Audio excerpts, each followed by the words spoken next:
Craig, victory here against Stockton. What are your thoughts on the performance?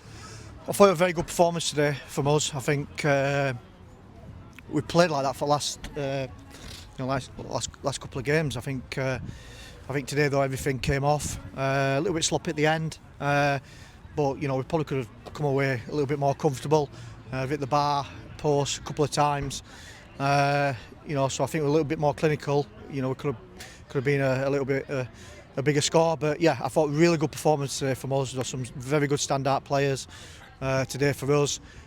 Defensively, I thought we were solid. I don't really think Tommy's had a save to make, and I think going forward, I thought we were a constant threat. Especially, I think Dan Bramall. That's probably the best game I've probably seen him in a way. He was unplayable today. So yeah, I'm really pleased. 7 points from 9 now. We've full fit squad. The momentum's starting to build again for us.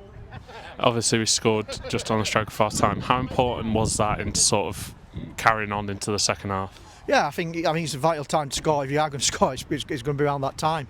It probably takes the wind out of their sails and it gives us a lift. But I still thought we were in control of the game. And the message at half time was to keep the foot down, keep on the front foot, and keep getting at them.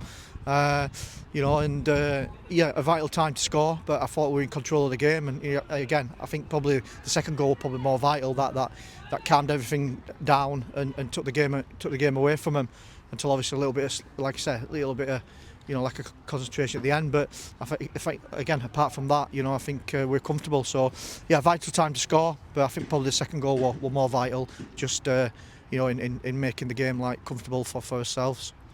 You mentioned Bramall there, and obviously he had a great performance, but I think Starchenko was great as well. How good do you think he was today?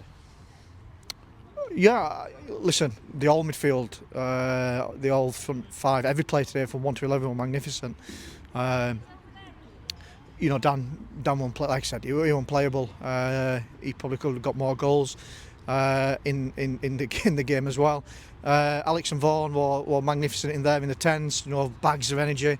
Pressing high, forward runs in behind, causing constant problems, and they weren't being picked up. So, and then you've obviously got Joe behind, just being a leader, marshalling things and allowing everything else to dictate. So, I think all the front five were great.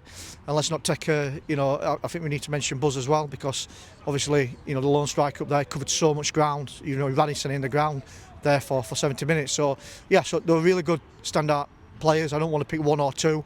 Like I said, I think from 1 to 11 today they were exceptional. Obviously, that's 2 home wins in a row now after sort of a bit of a tough time at home of late. Do you think that's been put past us now? Do you reckon we're back to making this place a fortress? I think I think over 3 years of losing an handful of games here, I think it pretty much is a fortress. I don't think any team likes coming here. And it's we've got to make it count. Every home game we've got to make it count. But it's only us that can do that. I'm more concerned about now the next game, thinking about game after game after game, and just taking it game at a time, because obviously it's a tough league, and I've mentioned it many a times. Anyone from halfway up at the top, it's getting tight, and you got to keep picking the points up. So we've just got to be thankful today. We've got 3 points. We can go away the weekend and enjoy it, and start focusing then on making sure that we prepare for the next game to get as many points as we possibly can. And now we move on to Ilkeston and the December month, and the sort of the run-in starts now, I guess. How important is it now that we go and put a run together and start getting a few wins on the board? Yeah, I think the run is already put together. I think 2 wins and a draw in his last 3 league games has put us back in good stead, steadied the ship, put us back in line. But I think over the period of that period is when you lose your 2 centre halves, injuries across the top line. The medical bed probably had about 5 or 6 players on, including the suspension. So, like I said, the most important thing for us is the fitness of the squad, because we know if we've got everyone fit, the 16 to 18 lads, that we're competitive for anyone in this league. So we've just got to now focus on game by game with a fit squad, with competition in there as well, and making sure that we put the right side out every week to try and get maximum points. Cheers, Craig.